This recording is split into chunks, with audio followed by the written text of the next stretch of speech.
नमस्कार। आज के वीडियो में मैं आपको डीमोनेटाइजेशन के बारे में एक दो चीज़ें बताऊंगा। देखिए, जो हमारा डीमोनेटाइजेशन शब्द है, इसका मतलब है नोटबंदी। नोटबंदी किस चीज़ की? नोटबंदी 500 और 1000 के नोटों की है। ठीक है, ये फैसला जो लिया गया था डीमोनेटाइजेशन का, वो 8 नवंबर 2016 को लिया गया था। इस फैसले में भारत सरकार ने यह निर्णय लिया कि भारत देश के अंदर जो 500 और 1000 के पुराने नोटों का जो सर्कुलेशन है, यानी कि 500 और 1000 के पुराने नोट अब लीगल नहीं रहेंगे। उन नोटों को आपको बैंक में जाकर बदलना होगा और उनके बदले में नए नोटों को आपको लेना होगा। जरा इस प्रोसेस को समझते हैं कि इस डीमोनेटाइजेशन के अंदर हुआ क्या था। इसे डिटेल में हम स्टडी करते हैं। तो बिना टाइम वेस्ट किए हुए लेट्स गेट स्टार्टेड। सबसे पहले समझते हैं डीमोनेटाइजेशन कब हुआ था। देखिए, हमारा जो डीमोनेटाइजेशन है यानी नोटबंदी जो है, वो 8 नवंबर 2016 को हुआ। ठीक है, इसके अंदर यह निर्णय लिया गया था कि 500 और 1000 के जितने भी पुराने नोट हैं वो अब लीगल रूप से वैलिड नहीं रहेंगे, यानी कि उन पर एक तरीके से बैन लग जाएगा। लेकिन लोगों को एक कुछ समय दिया गया, एक टाइम फ्रेम दिया गया, जिसके तहत वो अपनी पुरानी करेंसी को बैंक में जाकर बदल सकते थे नई करेंसी के साथ। ठीक है, तो हुआ ये दरअसल कि 86% जो थी वो करेंसी 500 और 1000 के नोट्स की थी इंडियन सर्कुलेशन के अंदर। ठीक है, तो इस करेंसी को वापस लेने के लिए लोगों को सलाह दी गई कि आप जाइए और पुराने नोट जो हैं उन्हें आप जमा कर दीजिए और उसके बदले में नए नोट ले लीजिए। लेकिन उसमें एक कंडीशन ये भी थी कि आप नए नोट जो लेंगे या नया पैसा जो लेंगे वो एक लिमिट तक ही ले सकते हैं। दरअसल उस समय काफ़ी ज़्यादा कैश की, यानी कि नई करेंसी का जो कैश था उसकी शॉर्टेज चल रही थी। इसीलिए गवर्नमेंट ने लिमिट पर, यानी कि विड्रॉ लिमिट पर भी कुछ इम्प्लीकेशन लगाए हुए थे, कुछ रूल्स लगाए हुए थे। ठीक है, इसी चीज़ को बोला गया था रेस्ट्रिक्शन ऑन कैश विड्रॉल। ठीक है, जरा सा समझते हैं कि डीमोनेटाइजेशन का मेन मोटिव क्या था, मेन एम क्या था। देखिए, डीमोनेटाइजेशन का मेन एम था कि करप्शन जो है उस पर लगाम लग जाए, करप्शन जो है वो कम से कम हो जाए। दरअसल बहुत सारा पैसा ऐसा सर्कुलेटेड था मार्केट के अंदर जो इल्लीगल था। कैसा था? इल्लीगल था।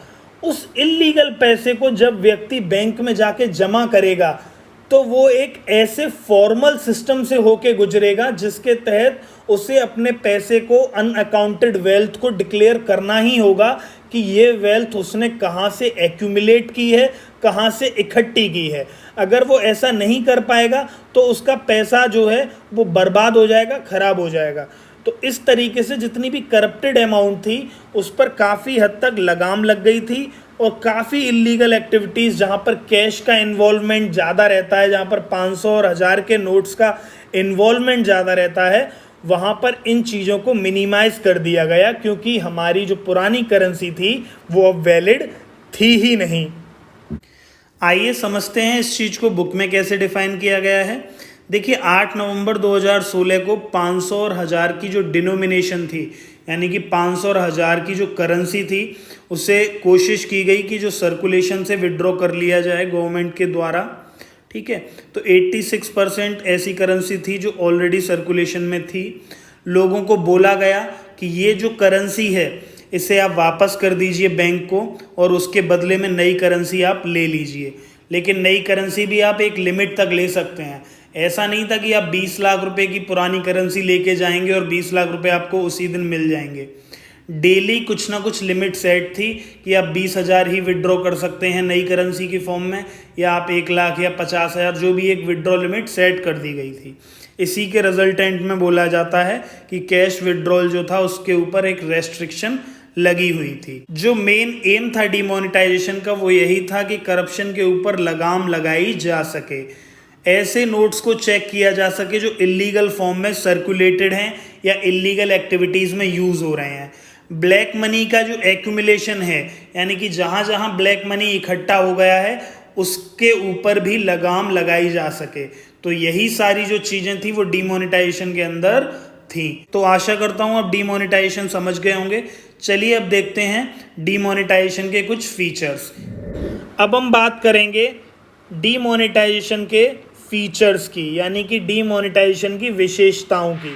हमारा पहला फीचर है कि डीमोनेटाइजेशन की वजह से टैक्स एडमिनिस्ट्रेशन काफ़ी अच्छे से हो गया, यानी कि टैक्स का मैनेजमेंट काफ़ी अच्छे से हो गया। जरा समझते हैं कैसे। देखिए, डीमोनेटाइजेशन की वजह से लोगों को अपनी कैश होल्डिंग्स जितनी भी थी उन्हें डिक्लेयर करना पड़ रहा था, ठीक है। वहीं दूसरी तरफ ऐसी वेल्थ जिसका कोई भी हिसाब किताब व्यक्ति नहीं दे रहा था, यानी कि अनअकाउंटेड वेल्थ, ऐसी वेल्थ को भी लोगों को डिक्लेयर करना पड़ रहा था। अगर वो चीज़ ये डिक्लेयर ना करते तो उनका ये पैसा ब्लॉक हो जाता, तो उन्हें ये चीज़ डिक्लेयर करनी पड़ी। और डिक्लेयर करने के बाद जब वो बैंक के पास गए उस पैसे को लेकर, तो एज ए पेनल्टी वहाँ पर उन्हें टैक्स भरना पड़ा। तो यहाँ पर हम कह सकते हैं ये गवर्नमेंट का एक मास्टर स्ट्रोक था, जिसमें कि एक टैक्स कलेक्शन काफ़ी अच्छे से हो सका। तो जरा सा देखते हैं कि बुक में इस चीज़ को कैसे डिफाइन किया गया है। डीमोनेटाइजेशन जो है वो टैक्स एडमिनिस्ट्रेशन मीजर के लिए काफ़ी अच्छा था, क्योंकि लोगों को अपनी कैश होल्डिंग्स जो थी उन्हें डिक्लेयर करना पड़ रहा था, ठीक है। और जिनके पास भी ब्लैक मनी थी ये या अनअकाउंटेड वेल्थ थी, ये सारी चीज़ उन्हें डिक्लेयर करनी पड़ रही थी और एज ए पेनल्टी टैक्स उन्हें फिल करना पड़ रहा था, यानी कि भरना पड़ रहा था। तो आशा करता हूं कि आप पहला फीचर समझ गए होंगे। चलिए देखते हैं अपना नेक्स्ट फीचर। हमारा अगला फीचर है non tolerance of tax evasion, यानी कि गवर्नमेंट का क्लियर स्टैंड था कि कोई भी व्यक्ति टैक्स से बच नहीं सकता, टैक्स इवेशन से बच नहीं सकता। सीधी बात है, जब किसी भी व्यक्ति को अपनी अनअकाउंटेड वेल्थ को डिक्लेयर करना पड़े या अपनी कैश होल्डिंग को डिक्लेयर करना पड़े और उसमें ये कंडीशन लगी हो कि आप जब डिक्लेयर करेंगे और बैंक के पास जाएंगे उसे एक्सचेंज करने के लिए, तो एज ए पेनल्टी आपके ऊपर टैक्स लगेगा, तो आप टैक्स से नहीं बच सकते थे। तो इसके तहत हम कह सकते हैं कि गवर्नमेंट जो थी वो ये बिल्कुल बर्दाश्त नहीं कर रही थी कि जो लोग टैक्स से बच रहे थे उनके कैश में ही ट्रांजैक्शन हो रहे थे, जो लोग टैक्स से बच रहे थे। तो ये चीज़ गवर्नमेंट बिल्कुल भी टॉलरेट नहीं करना चाहती थी। इसीलिए कह सकते हैं कि डीमोनेटाइजेशन ने साफ साफ दर्शा दिया कि गवर्नमेंट किसी भी तरीके की टैक्स चोरी नहीं चाहती है। तो आशा करता हूँ कि ये वाला फीचर भी आप समझ गए होंगे। तो चलिए देखते हैं अपना नेक्स्ट फीचर। हमारा अगला फीचर है क्रिएटिंग लेस कैश और डिजिटल कैश लाइट इकोनॉमी। देखिए, इसमें यही बताया गया है कि डीमोनेटाइजेशन के तहत गवर्नमेंट का ये मोटिव था कि लोग ज़्यादा से ज़्यादा डिजिटल पेमेंट करें, यानी कि पेटीएम या भीम या गूगल पे या फ़ोन पे, ये सारी चीज़ें करें। इससे क्या होगा, कैश ट्रांजैक्शंस मिनिमाइज हो जाएंगे, यानी कि लेस कैश इकोनॉमी हमारी तैयार हो जाएगी। ये लेस कैश इकोनॉमी गवर्नमेंट क्यों चाहती है, ये डिजिटल कैश इकोनॉमी गवर्नमेंट क्यों चाहती है? इसके पीछे रीज़न ये है दोस्तों, क्योंकि जब लोग ज़्यादा से ज़्यादा फ़ोन पे या गूगल पे या पेटीएम करते हैं या भीम करते हैं, तो उनका पैसा लीगल और एक फॉर्मल चैनलाइज्ड वे में ट्रांसफ़र होता है एक जगह से दूसरी जगह पर। यानी कि आपके पैसे का भी हिसाब गवर्नमेंट के पास रहता है, और जो हमारा सेलर है, जो आपको सामान बेच रहा है, जिसके खाते में फ़ोन पे या गूगल पे गया है, उसके पैसे का भी हिसाब गवर्नमेंट के पास रहता है। तो टैक्स इवेशन यानी कि टैक्स चोरी जो है वो काफ़ी हद तक बच जाती है, ठीक है। तो हमारा ये फीचर यही बोलता है कि ऐसी इकोनॉमी तैयार कर देना जिसमें कैश का रोल जो हो वो काफ़ी कम हो जाए, क्योंकि इससे टैक्स कॉम्प्लाइंस काफ़ी बेहतर होगा, टैक्स का स्ट्रक्चर काफ़ी बेहतर हो जाएगा। तो आशा करता हूँ ये वाला फीचर भी आप समझ गए होंगे। अब बात करते हैं कि डीमोनेटाइजेशन का किन किन एरियाज़ पे क्या क्या इम्पैक्ट पड़ा है, ठीक है। सबसे पहले बात करते हैं मनी और इंटरेस्ट रेट्स के एरिया में। देखिए, कैश ट्रांजैक्शंस आपके काफ़ी कम हो गए, बैंक डिपॉजिट आपके काफ़ी ज़्यादा बढ़ गए, क्योंकि लोग डिजिटल पेमेंट करने लगते हैं तो उन्हें बैंक में कुछ पैसा रखना होता है, तो बैंक डिपॉजिट काफ़ी ज़्यादा बढ़ गए थे, ठीक है। और कैश ट्रांजैक्शंस काफ़ी कम हो गए थे, क्योंकि लोग ज़्यादा से ज़्यादा डिजिटल फॉर्म में पैसे ट्रांसफ़र कर रहे थे। Increase in financial savings. देखिए, जब आप पैसा ज़्यादा से ज़्यादा डिपॉजिट करेंगे तो आपकी सेविंग्स भी बेहतर होंगी। अगली चीज़ देखते हैं, प्राइवेट वेल्थ यानी कि व्यक्तिगत संपत्ति। उसमें डेक्लाइन यानी कि थोड़ा कम हो गई थी, क्योंकि जो 500 और 1000 के नोट थे लोगों को उन्हें रिटर्न करना पड़ा, और रियल इस्टेट के प्राइस भी काफ़ी ज़्यादा गिर गए थे। तो जिनके पास रियल इस्टेट थी यानी कि लैंड या बिल्डिंग थी, उनके पास भी उस चीज़ की वैल्यू गिर गई थी। तो कह सकते हैं कि प्राइवेट वेल्थ जो है काफ़ी ज़्यादा डेक्लाइन हो गई थी। हम देखते हैं रियल इस्टेट प्राइस कैसे फॉल हुआ था, इसे हम थोड़ा नीचे समझेंगे। पब्लिक सेक्टर की वेल्थ यानी कि गवर्नमेंट की वेल्थ पर कोई इफेक्ट नहीं पड़ा था। हमारा अगला एरिया है डिजिटाइजेशन। देखिए, डीमोनेटाइजेशन के बाद ज़्यादा से ज़्यादा लोगों ने यूपीआई पेमेंट्स को करना प्रेफर किया। यूपीआई पेमेंट जो होते हैं वो यूनिक पेमेंट इंटरफेस होता है, जैसे कि हमारा भीम, हमारा फ़ोन पे, हमारा गूगल पे। देखिए, कैश पर काफ़ी ज़्यादा लगाम लग चुकी थी, कैश ट्रांजैक्शंस काफ़ी ज़्यादा कम हो गए थे।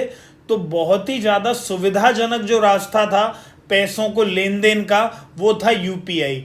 ठीक है, तो हम समझ सकते हैं कि डीमोनेटाइजेशन के बाद डिजिटाइजेशन काफ़ी ज़्यादा बढ़ गया था। हमारा अगला एरिया है रियल इस्टेट। देखिए, डीमोनेटाइजेशन के बाद रियल इस्टेट के बिजनेस पर काफ़ी बड़ा इम्पैक्ट पड़ा था।